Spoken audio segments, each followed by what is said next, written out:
আসসালামু আলাইকুম প্রিয় শিক্ষার্থীবৃন্দ, কেমন আছো তোমরা সবাই? আশা করি সবাই ভালো আছো, সুস্থ আছো। তো আমরা চলতরিৎ পড়তেছিলাম এবং চলতরিতের আমরা লাস্ট লেকচারে আমরা রোধের উষ্ণতা গুণাঙ্ক আমরা পড়েছি। আমাদের আজকের টপিকস হচ্ছে জুলের তাপীয় ক্রিয়ার সূত্র। এটা খুবই গুরুত্বপূর্ণ একটি টপিকস এবং এটা থেকে তোমার প্রায় টাইমে বোর্ডে সিকিউ আসে বা অ্যাডমিশনে কোশ্চেন আসে, তো একটু গুরুত্ব দিয়ে বোঝার চেষ্টা করো।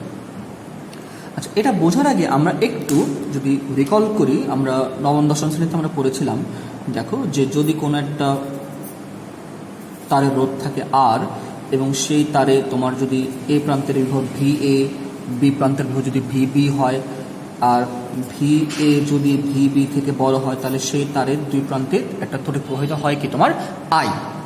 তো তড়িৎ প্রবাহ যদি আই হয়, তড়িৎ প্রবাহ আই হওয়া অর্থ হচ্ছে তুমি বেসিক্যালি কি করতেছো, এক কিউ পরিমাণ চার্জকে বা ইলেকট্রনকে তুমি বেসিক্যালি নিম্ন বিভব থেকে উচ্চ বিভবের দিকে তুমি ট্রান্সফার করাচ্ছ।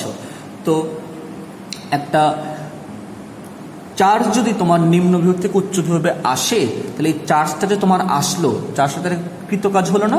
সেই কৃতকাজ কি ছিল? ডাব্লিউ। কৃতকাজ ডাব্লিউ ছিল আমাদের ভি কিউ।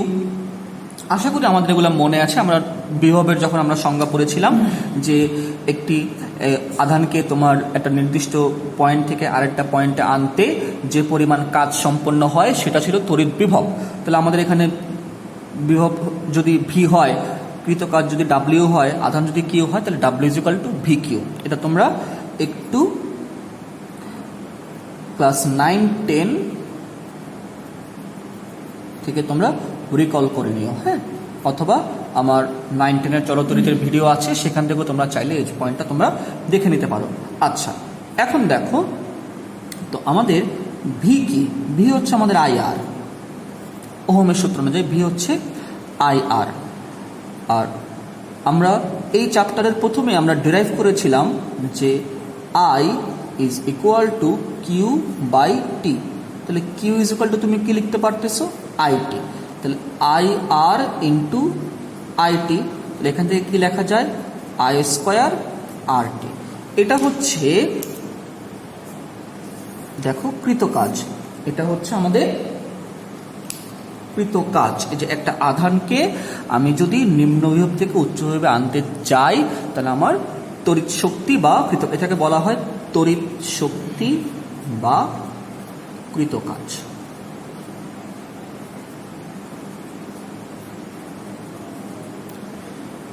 একটি নির্দিষ্ট সময়,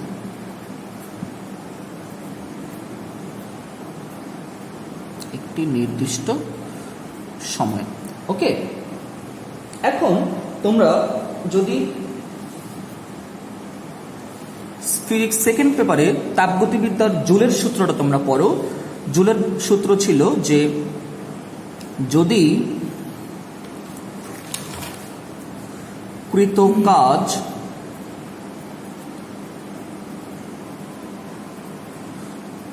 সম্পূর্ণরূপে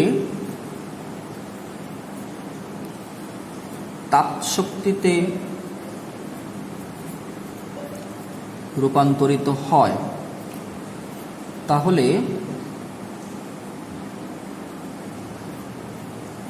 কৃতকাজ ও তাপশক্তি পরস্পর সমানুপাতিক। ফাইন। কিভাবে হচ্ছে দেখো, তুমি যখন দেখবা, ধরো তুমি যে এখানে একটা তার, এই তারে যখন তুমি কারেন্ট ফ্লো করাবা, দেখো এখানে তোমার দুই প্রান্তের বিভব থাকবে। যখন তুমি কারেন্ট ফ্লো করাবা, তখন এখানে কি হবে? কারেন্ট ফ্লো করা মানে কি? চার্জগুলো ফ্লো হচ্ছে, মানে একটা সাথে কিন্তু সংঘর্ষ, সেখানে কিন্তু একটা হিট জেনারেট হচ্ছে, ঠিক আছে? তো যত বেশি তোমার এখানে চার্জ ফ্লো হবে, তত বেশি তুমি কাজ করবা, আর যত বেশি চার্জ ফ্লো হবে এখানে তত বেশি সংঘর্ষ হবে, তত বেশি হিট জেনারেট হবে। তাহলে আমরা যদি তাপ শক্তিকে যদি আমরা এইচ ধরি আর কৃতকাজকে যদি আমরা ডাব্লিউ ধরি, তাহলে জুলের সূত্র অনুযায়ী এই ডাব্লিউ সমানুপাতিক হচ্ছে এইচ, মানে কৃতকাজ তোমার সমানুপাতিক হবে তাপ শক্তি। ওকে, এখন আমরা যদি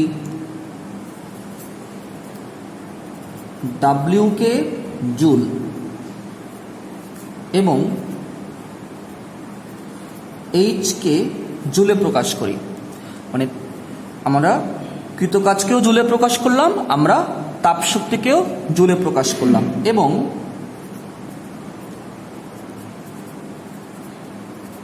সম্পূর্ণ কাজ যদি তাপে পরিণত হয়, তাহলে আমরা কি বলতে পারবো যে W ইজ ইকুয়াল টু যে JH টা ছিল, এখান থেকে আমরা কি বলতে পারবো, যে হচ্ছে তোমার W/H, আর যেহেতু সম্পূর্ণ কাজ তাপ শক্তিতে পরিণত হয়ে গেছে, তখন তুমি জে এর মান বলতে পারবা 1। ফাইন। আচ্ছা, যেটা কোথা থেকে আসলো আমি একটু লিখছি, সরি। যে হচ্ছে এখানে তোমার সমানুপাতিক ধ্রুবক, এই যে এই সমানুপাতিক ধ্রুবকটা হচ্ছে তোমার জে। যে এর নাম হচ্ছে তাপের যান্ত্রিক তুল্যাঙ্ক, তাপের যান্ত্রিক সমতা, এটা হচ্ছে তোমার জে এর মান। তাহলে এখন দেখো আমরা তাহলে H সমান সমান কি আমাদের W, যেহেতু আমরা বললাম যে কৃতকাজ আর তাপ শক্তি আমরা এখানে পরস্পর সমান ধরতেছি, যে সম্পূর্ণ কাজ আমার তাপ শক্তিতে রূপান্তর হয়ে গেছে, তাহলে W তোমার কি আসবে, W আসতো I²RT। আবার I এর জায়গায় যদি আমরা কি লিখতাম, V/R লিখতাম, তাহলে কি হতো, V²R × RT। তখন তুমি এখান থেকে পেতা V²/RT, এটা পেতা। ঠিক আছে। আবার দেখো আমরা এই জায়গা থেকেই যদি আমরা ভি কে লিখতাম বা আর কে যদি আমরা কি লিখতে পারি, দেখো আর কে কিন্তু আমরা লিখতে পারি V/I। তাহলে এখানে আমরা V² আর এর জায়গায় আমরা কি লিখতে পারতাম, V/I × T। তাহলে এখানে কি আসতো, V² × T × I/V, তখন তুমি পেতা VIT।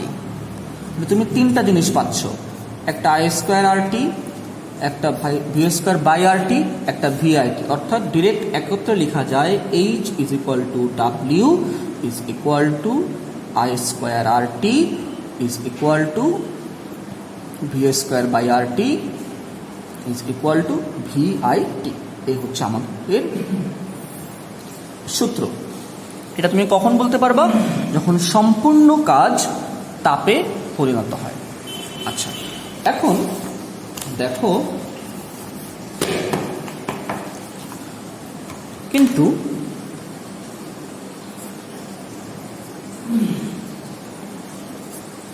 যদি কৃতকাজকে জুল বা জে এবং তাপ শক্তিকে ক্যালোরি, আগে শক্তির একক কিন্তু ক্যালোরি ছিল, SI ইউনিট আসার আগে শক্তির একক ছিল ক্যালোরি। তো ওই জন্য তখন কিন্তু তাপকে ক্যালোরিতে হিসাব করা হতো, তো ধারণা করা হতো যেখানে ক্যালোরি বেশি সেখানে তাপমাত্রা বেশি। তো সেই কনসেপ্টটা কিন্তু এখনো আছে, যে জন্য আমরা এখানে জিনিসটা এখানে বলতেছি। দেখো যদি যে জিনিসটা এখন যদি তোমার W যদি জুল হয়, দেখো যে কিন্তু W/H, এটা যদি জুল হয় আর এটা যদি তোমার ক্যালোরি হয়, তাহলে এখন কিন্তু তুমি ভাগফল 1 পাবা না। এখন তুমি কিন্তু ভাগফল 1 পাচ্ছ না, কারণ তখন তুমি 1 পাচ্ছ কিভাবে, W জুল ছিল, H ও জুল ছিল, আর সম্পূর্ণ তাপ আমার কাজে পরিণত হয়ে গিয়েছিল। সেক্ষেত্রে কিন্তু আমি জুল/জুল আমি 1 পেয়ে গিয়েছিলাম, কিন্তু এখানে কিন্তু আমি জিনিসটা পাচ্ছি না, এখানে কিন্তু আমি পাচ্ছি জুল আর ক্যালোরি। বুঝতে পারছো, এখানে কিন্তু তোমার যে জিনিসটা যেটা, এটা কিন্তু নট ইজ ইকুয়াল টু 1।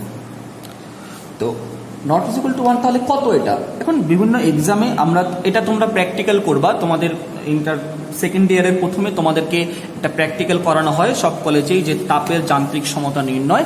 সেখানে তোমরা জিনিসটা দেখবা যে জিনিসটা যেটা এটা আসে 4.2 আর তার একক হয় এই যে জুল পার ক্যালোরি। এটা তোমরা প্র্যাকটিক্যাল যখন করবা তখন তোমাদের কনসেপ্ট ক্লিয়ার হয়ে যাবে। বিভিন্ন পরীক্ষা নিরীক্ষা থেকে এই জিনিসটা আসছে যে হচ্ছে 4.2 জুল পার ক্যালোরি।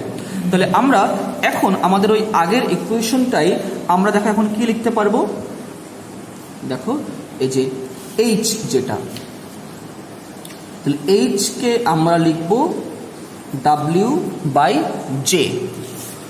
এইচ কে আমরা লিখব ডাব্লিউ বাই জে। দেখো এখন ডাব্লিউ কি?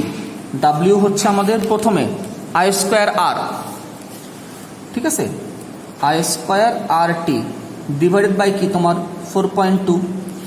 এখন দেখো এই জায়গাটাতে এই যে তোমার 4.2, দেখো তাহলে 1/4.2 কত আসে? 0.238। এটাকে আমরা 0.24 ধরি, তাহলে আমরা এখানে লিখতে পারবো 0.24 আই স্কোয়ার আর টি, তখন তোমার একক আসবে ক্যালোরিতে। আর এই জায়গায় সকল একক ছিল তোমার জুলে। আচ্ছা, তাহলে তুমি পরবর্তীতে কি লিখতে পারবা? 0.24 ভি স্কোয়ার বাই, তখন দেখো যে এটা 0.24 ভি স্কোয়ার বাই আর টি, একক কি?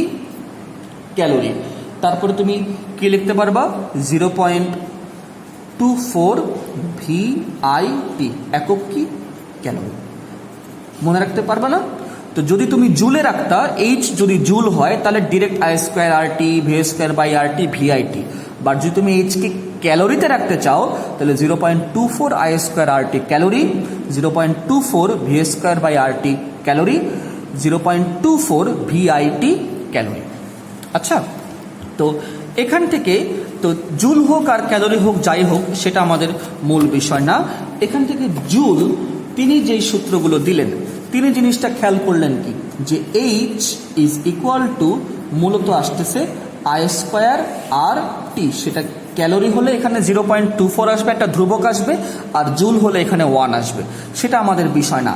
আমরা এখান থেকে কি দেখতে পাচ্ছি, যে এইচ সমানুপাতিক I square R, sorry I square, তারপর এইচ সমানুপাতিক কি?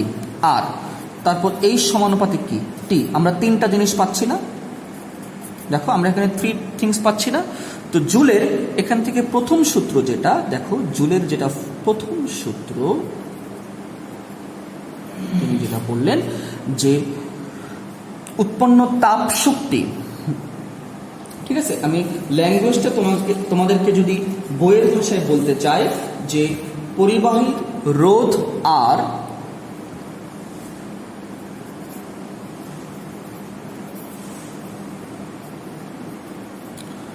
পরিবাহীর রোধ আর এবং প্রবাহকাল টি। দেখো ইকুয়েশন কিন্তু 3টা প্যারামিটার আছে, একটা আই, একটা আর, একটা টি।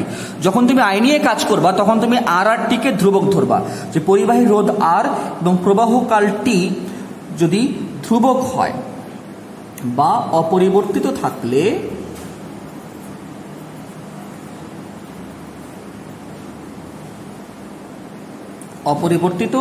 থাকলে উৎপন্ন তাপ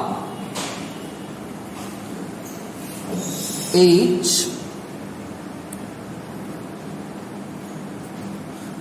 তড়িৎ প্রবাহের বর্গের সমানুপাতিক, তড়িৎ প্রবাহের বর্গের সমানুপাতিক, অর্থাৎ এইচ সমানুপাতিক আই স্কোয়ার। দ্বিতীয় সূত্র কি? প্রথম সূত্রকে বলা হয় প্রবাহের সূত্র, প্রথম সূত্রকে বলা হয় প্রবাহের সূত্র। দ্বিতীয় সূত্র দেখো কি, এই সমানুপাতিক আমরা আর বলতেছি, তাহলে এটা কিসের সূত্র হবে? এটা হবে রোধের সূত্র। তো তখন কে কে ধ্রুবক থাকবে? তখন তোমার ধ্রুবক থাকবে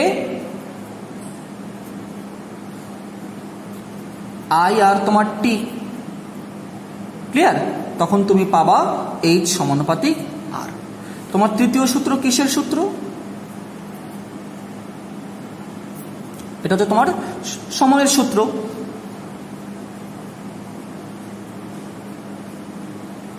তখন তোমার কে কে ধ্রুবক থাকবে? তখন তোমার ধ্রুবক থাকবে I আর R। সূত্রটা ব্যাখ্যা কি লিখবা? যে পরিবাহীর তড়িৎ প্রবাহ I এবং রোধ R অপরিবর্তিত থাকলে উৎপন্ন তাপ শক্তি তড়িৎ প্রবাহের সময়ের সমানুপাতিক, এই সমানুপাতিকটি। এই তিনটা সূত্র তোমার জুল তিনি তার সূত্রে ব্যাখ্যা করলেন। পরে এখান থেকে আমরা কিছু ম্যাথমেটিক্যাল প্রবলেম আমরা সলভ করব। দেখো আমরা একটা এক্সাম্পল করি। তো শিক্ষার্থীরা আমরা একটা এক্সাম্পল করতেছি। এক্সাম্পলটা দেখো। এক্সাম্পলটা হচ্ছে যে 50 ওহম রোধের ভিতর দিয়ে 2 অ্যাম্পিয়ার প্রবাহ 100 সেকেন্ড ধরে চালনা করলে 0 ডিগ্রি সেলসিয়াস তাপমাত্রার কতটুকু পানির তাপমাত্রা 100 ডিগ্রি সেলসিয়াস হবে। আচ্ছা, এই কোশ্চেনটা যখন আমরা সলভ করব তখন আমরা সূত্র H is equal two I²RT অথবা V²/RT অথবা VIT, তিনটার যে কোনো একটা আমরা আমাদের মন মতো ব্যবহার করতে পারবো, যা যা দেয়া থাকবে তার উপরে। আর আমরা নবম দশম শ্রেণীতে যখন আমরা তাপ চ্যাপ্টারটা পড়েছিলাম তখন তোমাদের মনে আছে কিনা আমরা পড়েছিলাম যে উৎপন্ন তাপ বা তাপ শক্তি সেটা H কি ছিল? MS del theta. মনে পড়ে? তখন অবশ্য তোমরা H এর জায়গায় কিউ নামে পড়তা, বইয়ে কিউ নামে ছিল, একক হচ্ছে এখানে জুল। তো আমরা এখানে তো এই ইকুয়েশনটা আমরা বের করি। আমরা কি কি দেয়া আছে দেখি। আমাদের আর দেওয়া আছে কত? গিভেন। গিভেন কি কি? আর কত? 50 ওহম। আমাদের তড়িৎ প্রবাহ I কত? 2 অ্যাম্পিয়ার। আমাদের টাইম কত? 100 সেকেন্ড। তারপর আমাদের θ1 কত? 0 ডিগ্রি সেলসিয়াস বা আমাদের 273 কেলভিন। আমাদের θ2 কত? 100 ডিগ্রি সেলসিয়াস বা 100 প্লাস 273 মানে আমাদের 373 কেলভিন। তাহলে আমাদের ডেল থিটা কত? θ2 মাইনাস θ1। তাহলে 373 মাইনাস 273 আমাদের 100 কেলভিন। তো আমরা তারপর এটা কি? পানি। ঠিক আছে, এখানে ডেটাটা কিসের? পানির। তাহলে পানির আপেক্ষিক তাপ দেখো, পানির আপেক্ষিক তাপ এস কত? 4200 joule per KG per kelvin. তাহলে আমরা এখন এই সূত্রতে যাই, যে প্রথমটাতে আমরা যাই। প্রথমটাতে আমরা সব জানি যে H ইজ ইকুয়াল টু কি? I²RT। তাহলে H হচ্ছে তোমার MS ডেল থিটা, এটা হচ্ছে I²RT। তাহলে তুমি M কি পাচ্ছ? M তুমি পাচ্ছ I²RT divided by S del theta. তাহলে সব মান যদি আমরা এখানে বসাই তাহলে আমরা পাবো যে M সমান সমান আমাদের I হচ্ছে এখানে 2, তাহলে 2 স্কোয়ার ইন্টু R হচ্ছে আমাদের এখানে 50 ইন্টু আমাদের T হচ্ছে এখানে 100 ডিভাইডেড বাই S হচ্ছে 4200, ডেল থিটা হচ্ছে 100। তাহলে 4200 ইন্টু তোমার 100, তাহলে তুমি ভাগ করলে পাবা তোমার 4 into 50 into 100 divided by 4200 into 100। তুমি পাচ্ছ 0.0476 কেজি পরিমাণ পানি। তাহলে তোমার এতটুকু পানির তাপমাত্রা তোমার 0 ডিগ্রি সেলসিয়াস থেকে 100 ডিগ্রি সেলসিয়াস হবে যদি তুমি 50 ওহম রোধের মধ্য দিয়ে 2 অ্যাম্পিয়ার কারেন্ট 100 সেকেন্ড ধরে প্রবাহিত করো। তো আশা করি স্টুডেন্টস তোমরা এক্সাম্পলটা বুঝতে পেরেছো। একটু ফাস্ট হতে পারে লেকচারটা আজকে, তো তোমরা চেষ্টা করো একটু স্লো করে তোমরা যাতে লেকচারটা দেখতে পারো। ঠিক আছে, লাগলে তোমরা ভিডিওটা বারবার দেখো, আশা করি তখন বুঝতে পারবা। তেমন এখানে ডিফিকাল্ট কিছু নেই। আমি তোমাদেরকে একটা HW দিচ্ছি, তোমরা HWটা নেক্সট ক্লাসে আমাকে দিবা অথবা কমেন্ট বক্স থেকে তোমরা আমাকে কোনো প্রবলেম হলে কমেন্ট বক্সে জানিও। স্টুডেন্টস, তো আমাদের এখন হোমওয়ার্ক। তো হোমওয়ার্ক হচ্ছে দেখো, প্রথম হোমওয়ার্কটা যে কোনো একটি পরিবাহীর রোধ 15 ওহমের মধ্য দিয়ে 1 অ্যাম্পিয়ার প্রবাহ 2 মিনিট সময় ধরে প্রবাহিত হলে কত ক্যালোরি তাপ উৎপন্ন হয়, এটা তোমরা করবা। আর HW2 হচ্ছে 100 ওহমের একটি রোধ নিমজ্জকে 2.5 কেজি পানিতে ডুবিয়ে 5 অ্যাম্পিয়ার প্রবাহ চালনা করলে কত সময় পর পানির তাপমাত্রা 24 ডিগ্রি সেলসিয়াস বৃদ্ধি পাবে। তো ম্যাথ দুইটা তোমরা চেষ্টা করো, আমি নেক্সট ক্লাসে ম্যাথ দুইটার আনসার দিব। আচ্ছা, তো ভালো থাকো সবাই, সুস্থ থাকো, আর লেকচারগুলো ফলো করো, বই পড়ো, এক্সাম্পল দেখো। আল্লাহ হাফিজ।